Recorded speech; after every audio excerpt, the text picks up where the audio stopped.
Bienvenue dans Manager l'Odyssée, votre rendez-vous hebdomadaire sur Be Smart for Change, un tête-à-tête de 28 minutes en immersion dans le quotidien d'un manager. Devenir un bon manager ne s'improvise pas.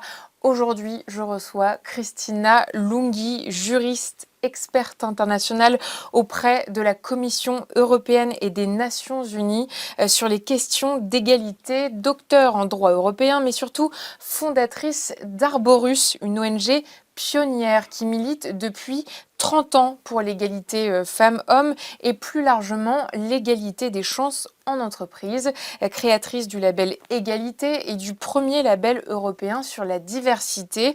Mon invité a conseillé des ministres, bâti des référentiels et accompagné des dizaines d'organisations dans la transformation de leurs pratiques managériales. Comment modéliser le changement au cœur des entreprises? Comment porter cette cause au quotidien? Christina Lunghi nous raconte. Bonjour Christina. Bonjour. Bienvenue et merci d'avoir répondu présente. Merci à vous. Pour commencer, Christina, vous êtes donc juriste de formation, docteur en droit européen. À quel moment vous avez décidé de consacrer votre expertise à l'égalité professionnelle? Alors c'est toute la question que j'appelle, que je résume en un mot, c'est le déclic. Et ça, c'est valable pour tout le monde. Je pense qu'il faut avoir le déclic pour entrer dans des matières aussi philosophiques finalement et visionnaires que celles d'un monde d'égalité. Moi, j'avais un parcours de juriste normal. J'étais spécialisée en droit des assurances, j'écrivais au juriste classeur, enfin tout allait bien. Et puis un jour, j'étais à la Commission européenne et j'ai vu un poster dans un bureau avec le palmarès des pays européens à l'époque, je vous parle des années 90 à peu près, 92, 93. Et il y avait un palmarès des pays européens en matière d'égalité entre les femmes et les hommes. Moi, je me suis dit, la France, ça doit être le numéro 1 quand même. Oui. Et on était avant-dernier, avant les Grecs. Et là, j'ai eu le fameux déclic. Je me suis dit, mais comment est-ce possible? Et à partir de là, j'ai commencé à réfléchir en me disant, mais je comprends pas, moi j'ai fait des études, j'étais vraiment bien classée partout, je suis première un peu de la classe, je suis première dans ma famille, l'aînée, j'ai jamais eu de problème de nature inégalitaire, on va dire. Et en réfléchissant bien à tout ça, en recommençant à regarder un petit peu les statistiques, en approfondissant le sujet, je me suis rendu compte qu'il y avait un vrai sujet, mais que le sujet était systémique et que donc il fallait vraiment agir. Et alors, il y a ce déclic. Oui. Et c'est quoi l'étape d'après? L'étape d'après, c'est d'en parler avec des amis qui me disent, bah oui, effectivement, tu as raison, tu pourrais créer une association pour démarrer, pour réunir des gens et commencer une réflexion. Donc j'ai créé Arborus le 5 juillet 1995, nous fêtons nos 30 ans cette année, et c'est à partir de cette création de cette association que j'ai commencé véritablement à me poser la question. Puis, une fois que j'ai commencé à trouver des solutions, à me dire, je vais les mettre en œuvre. Et sur le terrain, j'ai commencé à développer une expertise qui m'a amené à créer un nouveau métier, qui est celui de consultante, d'experte en égalité professionnelle. Et puis, c'est ajouté la diversité ou les diversités. Et aujourd'hui, on parle d'inclusion. Vous parlez de modélisation du changement. Qu'est-ce que ça veut dire concrètement ? Modéliser le changement, c'est-à-dire qu'aujourd'hui, on a un besoin, et alors aujourd'hui, plus que jamais, avec les déclarations fracassantes qu'on entend tous les matins venant des États-Unis, et puis le populisme qui se développe, de toute façon, on est dans une vraie crise de la démocratie, et donc ce changement qui est nécessaire, et qui était déjà nécessaire il y a 30 ans, donc on n'est pas du tout en train de découvrir quelque chose aujourd'hui, c'est la continuité d'un mouvement qui nous amène face à l'obsolescence des systèmes d'organisation.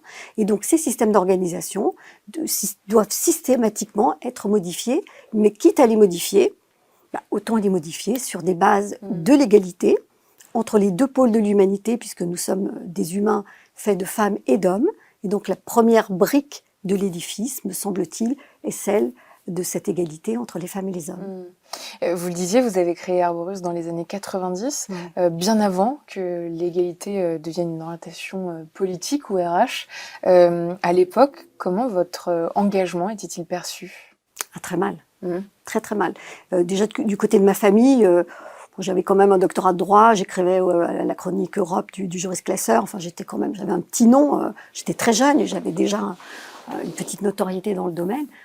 Ils ont pensé que j'étais vraiment une folle, et ils me l'ont dit d'ailleurs. Hein. Et donc j'ai eu deux activités, une activité bénévole dans un premier temps avec Arborus, et puis je faisais du conseil à côté. Et puis petit à petit, à force de travailler sur ce sujet-là, et puis parce que le sujet a véritablement émergé dans les années 2000, là j'ai commencé à en faire mon métier, et j'ai pu développer une vraie activité. Je pense que j'ai été certainement la première et peut-être la seule pendant des années à ne vivre que de ça, en faire véritablement un métier. Aujourd'hui, il y a plein de consultantes et de consultants sur ces sujets, heureusement. Et qu'est-ce qui fait que, avant les années 2000, malgré ces résistances, vous continuez, vous persévérez? Où est-ce que vous trouvez la force? La force et la foi, je dirais. J'étais tellement convaincue que c'était le bon chemin et que c'était le chemin de l'avenir que j'avais pas de doute. Donc pour moi, c'était une évidence qu'il fallait aller dans ce sens-là. Et puis quand vous rencontrez des gens, la première manifestation que j'ai faite, je l'ai faite à l'Assemblée nationale pour le lancement d'Arborus, avec des femmes ministres et des femmes présidentes d'entreprises de 6 pays européens différents. Et quand vous entendez des femmes qui étaient plutôt jeunes, vous racontez leur parcours et puis comment ça évolue et comment la loi dans les pays évolue, vous vous dites, mais il y a un truc là, c'est ça l'avenir. Et je reste convaincue aujourd'hui que c'est ça l'avenir. Vous êtes à l'origine du label Égalité en 2004, créé en 2004. Tout à fait. Aujourd'hui encore, beaucoup d'entreprises peinent à traduire leurs engagements en actions concrètes. Pourquoi? Très bonne question, très compliquée.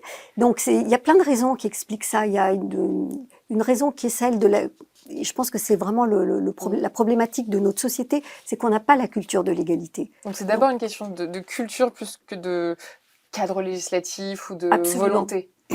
Le problème, il est vraiment culturel et systémique. À partir du moment où on vit dans un système où il est normal que finalement les métiers soit il y ait des métiers d'hommes, les métiers de femmes, qu'il y ait des valeurs dites féminines, des valeurs dites masculines, que les femmes s'occupent plus des enfants, c'est normal, plutôt que les hommes, etc. Cette spécialisation des rôles sociaux, ce poids de la tradition, quelque part, est telle que c'est difficile de revenir sur tout ça. Donc il faut une sacrée dose de vision et d'envie pour qu'il y ait un changement. La loi, elle est plus ou moins coercitive, elle est plus ou moins bien comprise, d'où l'idée de faire des labels. Et là, quand vous offrez une méthodologie avec une récompense derrière, c'est-à-dire que vous avez des auditeurs qui viennent regarder si le travail est bien réalisé, si vous pouvez progresser aussi dans votre démarche, mais vous avez cette récompense d'être valorisé, là vous allez au-delà de la loi. Et ma grande fierté, c'est d'entraîner beaucoup d'entreprises dans cette démarche volontaire, qui est beaucoup plus positive à mon avis que celle de la stricte approche législative, et de les entraîner vers une progression continue de leur politique d'égalité et d'inclusion. Vous avez aussi participé à la création du premier label européen, et même international sur la diversité. Pourquoi était-ce important d'inscrire cette démarche à l'échelle transnationale? Alors ça a été, comme toujours, des rencontres, des moments un petit peu clés comme ça dans la vie. Le commissaire européen Vladimir Spidla, qui était en charge du dialogue social, du droit du travail en Europe, m'avait dit, quand il avait appris que j'avais fait le label pour la France, m'avait dit « vous devriez en faire un pour l'Europe ». Donc, et évidemment, concomitamment à cela, des grandes entreprises comme L'Oréal ou Orange m'avaient dit bah, « écoute, on a besoin d'un outil de pilotage ». Pardon, on a besoin d'un outil de pilotage au niveau international. Et donc, j'ai créé d'abord, effectivement, à l'échelle européenne, on l'a lancé à Bruxelles, au Conseil économique et social européen. Et très, très vite, le label est devenu international à la demande d'entreprises qui me disaient, mais on a besoin, pour les États-Unis, pour le Canada, pour l'Australie, d'avoir un référentiel qui soit aussi international. Donc, on l'a ouvert à l'international, on l'a ouvert à la diversité. Et puis aujourd'hui, on l'a ouvert à l'intelligence artificielle. On peut le dire, vous êtes une femme de process, vous donnez une forme concrète aux valeurs d'égalité en entreprise. Quel est le rôle du manager dans leur mise en œuvre? Essentiel. Le rôle du manager est essentiel parce que c'est lui qui est la courroie de transmission entre une volonté politique qui part du haut et la base. Donc c'est le manager qui va organiser le travail, qui va organiser les process justement et qui va leur donner de la vie. Donc je dis toujours, c'est un peu comme les enfants, il faut répéter, répéter, répéter inlassablement et un jour, on a le déclic, on a le réflexe et on le fait automatiquement. Et ça, c'est le rôle du manager. Donc le rôle du manager est essentiel. Et justement, vous travaillez avec des dirigeants, des RH, des managers. Comment est-ce que vous les aidez à passer du diagnostic à l'action? Ça passe par quel levier concrètement? Ça passe par plein de leviers différents. Le premier levier, je pense, c'est une volonté chez eux d'organiser les choses, d'avoir un outil de pilotage, de pouvoir un outil de confiance pour pouvoir évaluer, organiser et progresser. Donc là, ils cherchent. Et ensuite, on se rencontre. En général, ça se passe comme ça. Et là, on partage des valeurs. C'est-à-dire, on va travailler sur c'est quoi le monde qu'on veut demain, c'est comment on veut donner un input positif à l'entreprise, comment on veut travailler avec les équipes, comment on veut justement manager de façon équitable et avec des vraies valeurs de projets de société. Et je pense que ça les fait basculer véritablement dans une envie de travailler qui va au-delà d'un simple outil de management. Changer les choses, ça demande parfois de heurter les habitudes ou les zones de confort. Comment est-ce qu'on embarque une organisation sans la braquer? Alors, on les embarque sur les valeurs, justement. Il faut avoir une approche extrêmement positive. C'est sûr que si vous êtes dans la contrainte, et c'est le problème de la loi, et je suis juriste, et je le dis avec tout l'amour que j'ai pour le cadre légal, qui est très important, mais si vous n'êtes que dans la peur du gendarme, vous n'avancez pas. C'est très rare les gens qui avancent juste parce qu'il y a une sanction. Par contre, si vous les embarquez en leur disant « ça va être génial », on va faire un truc formidable, on va changer le monde ensemble, on va bouger les organisations, on va rendre les gens plus enthousiastes, on va travailler ensemble. Finalement. Je ne sais pas si c'est une approche la mienne en tous les cas. Et franchement, c'est tellement enthousiasmant. Et quand vous discutez avec les équipes, avec les D&I, avec toutes les personnes qui travaillent sur ces projets-là, partout dans le monde, ils ont tous la banane, ils sont tous heureux de travailler sur ces sujets. Ils sont vraiment fiers et ils voient le résultat. On le voit très vite, le résultat. Et vous, la résistance au changement, vous la vivez comment au quotidien? Ça vous épuise ou ça vous stimule? Moi, je sais pourquoi je me lève le matin. Non, ça me donne de l'énergie. Si j'avais pas ça, je ne sais pas ce que je ferais. Très franchement, c'est merveilleux de pouvoir contribuer avec les autres. Donc, c'est vraiment très, très, très collaboratif à un vrai projet, un projet positif. Un projet qui va être pour les générations comme vous, comme celles de mes enfants, les générations à venir, mais aussi pour la planète. Parce que nous lions l'objectif 5 des Nations Unies, qui est l'objectif d'égalité entre les femmes et les hommes, avec tous les autres objectifs du développement durable, donc l'eau pure, l'air pur, la lutte contre la pauvreté, mais aussi la paix. Donc on a un objectif global aussi immense, c'est que l'égalité est le fondement même d'un monde de paix. Et vous, dans votre propre façon de manager, est-ce qu'il y a des valeurs qui vous guident particulièrement? Oui, alors il y a les valeurs tout court, c'est-à-dire il y a des valeurs, des vraies valeurs qui sont de l'éthique, voilà. Et puis il y a le courage. Je pense qu'il faut être courageux dans la vie, il faut savoir dire non. Il faut savoir dire j'ai pas envie de travailler avec cette personne-là, je vais constituer une équipe positive, etc. Je pense que ça c'est vraiment important, d'avoir le courage d'aller jusqu'au bout de son truc, mais le courage aussi de renoncer et de dire ça c'est pas possible maintenant, ou c'est pas une bonne idée finalement. Donc ça c'est vraiment le courage, je pense que c'est important. Et puis la collaboration, travailler vraiment dans l'écoute tout le temps avec les autres, et se nourrir les uns les autres et de réfléchir ensemble et de prendre des décisions ensemble. Je pense que c'est vraiment important. Et comment est-ce que vous faites pour rester aligné même avec votre combat? Parce qu'il y a une forme d'exemplarité qui est attendue de vous quelque part, au regard de ce que vous portez comme cause au quotidien. C'est vrai. Comment est-ce que vous faites pour avoir l'assurance de rester parfaitement aligné toutes ces années? Est-ce que vous avez déjà des mentors, des personnes qui sur qui vous reposez? Si oui, qui? Alors, oui, d'abord, moi, j'ai ma propre ligne de conduite et j'essaye vraiment quand vous parlez d'exemplarité, j'ai été décorée de l'Ordre du Mérite, j'ai été décorée Oui, de l'Ordre de la Légion d'honneur. de pression quand même. Je trouve que le fait de représenter cela, ça nous oblige, ça nous oblige, vraiment. Bon, j'ai des enfants, ça oblige. Bon, voilà, donc je pense qu'on est obligé, après je porte une cause, je pense que ça oblige aussi de respecter un minimum le cadre qu'on s'est fixé. Ça, je pense que c'est indispensable. Et après, vous avez raison, il y a tout votre environnement qui va faire que j'ai effectivement... Alors, c'est pas des mentors, c'est des amis, mais sur qui je peux vraiment compter. Et quand j'ai des doutes, je me dis, là, il y a un problème, je sais pas comment le résoudre. Est-ce que j'étais à la hauteur de la situation? Comment je dois répondre?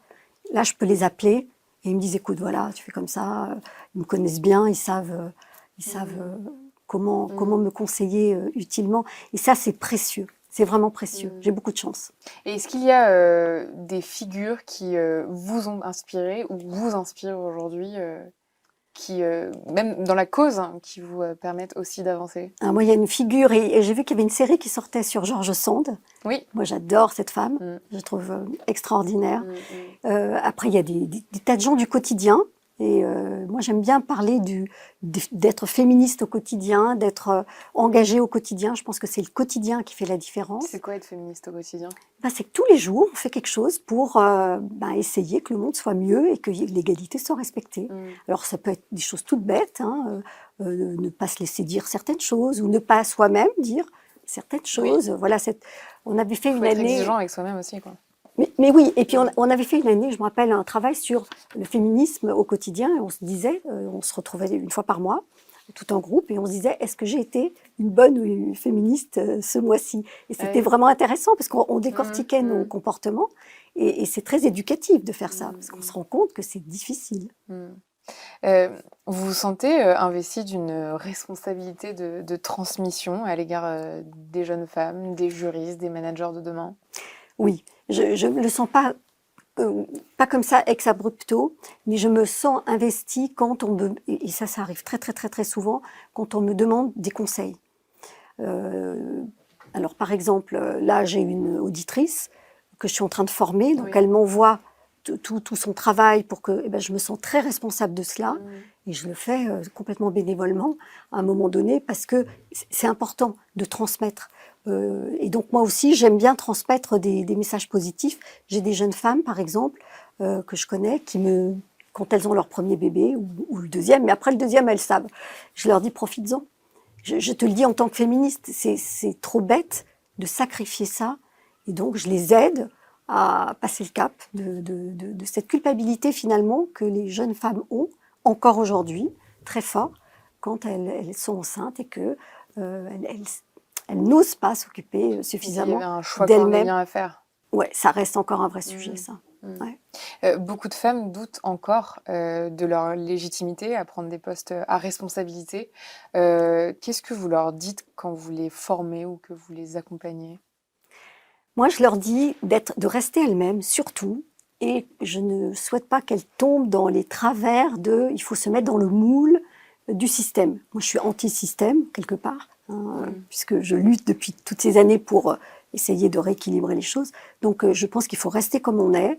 On nous a inculqué des soft skills, comme on dit de façon pudique, une typologie de comportement. Allons-y. Je pense que c'est comme ça qu'on pourra arriver à changer le monde.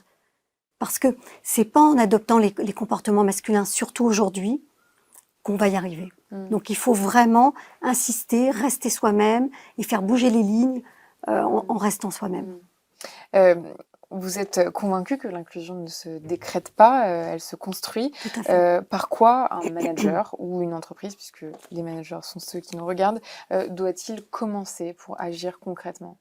Sur l'inclusion, je pense qu'il faut avoir cette prise de conscience que c'est pas que c'est pas juste pour faire du KPI ou que c'est pas juste parce que la direction l'a demandé. Il faut être convaincu que l'inclusion c'est vraiment bien. Et pour ça, c'est pas une posture. C'est vraiment une posture, mais intérieure, de valeur. Donc il faut être convaincu de cela. Et à partir de là, on a tous les outils. Et d'ailleurs, quand on travaille sur le label GIS ou avec Arborus, on a toute la panoplie, donc on ne peut pas passer à côté. Mais je pense que c'est ce fameux déclic que chacun d'entre nous doit avoir. Et de se dire, personne ne doit rester sur le bord du chemin. Personne. Après, les gens incompétents, on a tout à fait le droit de ne pas travailler avec eux. C'est complètement différent. Mais quelqu'un, parce qu'il est d'une certaine couleur de peau, ou d'un genre, ou d'un âge, ou d'une condition physique ou de santé différente de soi-même, ne doit pas être laissé sur le bord du chemin. Et je le disais en introduction, vous êtes pionnière sur le sujet depuis, donc ça fait 30 ans. 30 ans maintenant. Oui, 30 ans. Qu'est-ce que vous retenez? Vous êtes plutôt optimiste? Oui, moi je reste complètement optimiste. Je pense qu'on traverse des crises, que les crises sont positives, parce que c'est pendant les crises que l'on va trouver les moyens de les dépasser. Quand il y a eu le Covid, tout le monde était avachi dans son canapé, complètement désespéré. Nous, qu'est-ce qu'on a fait? On s'est dit, on va continuer les réunions. On n'a jamais été aussi soudés que pendant le Covid. Et on a créé la première charte internationale pour une IA inclusive, où nous avons plus de 150 signataires, et on a été déclaré par le gouvernement français livrable au moment du sommet de l'IA de Paris, au mois de février. Et on a rajouté une pierre à notre édifice GIS de notre label, en rajoutant l'intelligence artificielle inclusive. Donc, il faut, là, Trump nous met à mal, c'est maintenant qu'il faut démontrer... C'est d'opportunité, en fait. Oui, c'est maintenant qu'il faut qu'on démontre qu'il a tort et que nous, on a raison. Donc, c'est une source de progrès pour moi. Ça devrait consolider nos bases, qui sont déjà, je pense, juridiquement, en tous les cas, assez solides. Quel est le prochain chantier qui vous mobilise? Sur quoi est-ce que vous travaillez en ce moment? Alors, on travaille sur une application qui s'appelle Respect Me, qu'on va lancer au mois de novembre, qui est sur le respect, donc toujours dans notre lignée positive. On n'est pas là pour accuser ni pour juger, mais quand on vous parle mal ou quand on vous fait une réflexion qui vous dérange, alors que ce soit au travail, à l'école, à la maison, etc., c'est la façon de riposter pour remettre l'autre à sa place gentiment, poliment, mais pour lui montrer qu'il y a des limites à ne pas dépasser, que ça soit sur le sexisme, l'homophobie, les comportements déplacés, etc. Donc, on est très vigilants. Mais comment est-ce que ça va fonctionner exactement? C'est déjà, vous pouvez le télécharger déjà ça s'appelle Respect Me, vous pouvez le tester, vous pouvez rajouter des répliques. Donc l'idée, c'est de créer une culture commune de la réplique. C'est que les utilisateurs nourrissent l'application avec des situations concrètes. Exactement. Et donc l'idée, c'est de nourrir. Et c'est que dans le monde de l'entreprise? Non, vous avez plein de petits visuels, donc vous pouvez aller des petites rubriques. Vous avez l'entreprise, vous avez la maison, vous avez les copains, vous avez la rue. Donc il y a plein d'univers qui sont proposés, et selon les univers et les âges des personnes qui vont l'utiliser, c'est des répliques. Moi, on m'a dit ça, voilà comment j'ai répliqué. Et ça peut être quoi dans le monde de l'entreprise, par exemple? Dans le monde de l'entreprise, ça peut être un manager qui dit oh là là, très sexy aujourd'hui, quel joli petit blouson, courage.